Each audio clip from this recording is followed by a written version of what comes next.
अल्लाहुम्मा सल्लि अला सय्यिदिना व मौलाना मुहम्मद।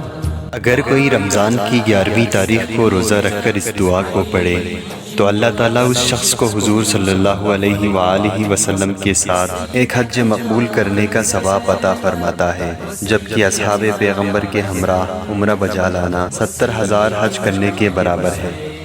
दुआ ये अल्लाहुम्मा सल्लि अला मुहम्मद व आलि मुहम्मद।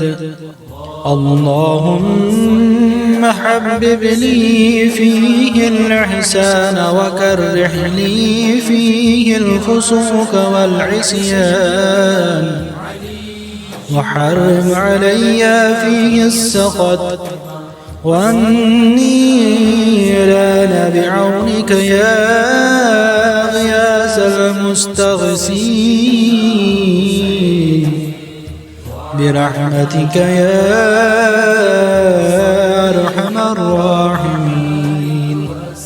हे परवरदिगार, इस माह मुबारक में नेकी के साथ तेरी मोहब्बत मुझ में पैदा कर और इसमें फिस्क व फुजूर और गुनाहों से मुझ में नापसंदी पैदा फरमा। इसमें तेरी मदद से तेरी नाराज़गी और दोज़ख की आग मुझ पर हराम फरमा। ए फरियादियों के फरियाद रस, ए सबसे ज़्यादा रहम वाले, तेरी रहमत का वास्ता।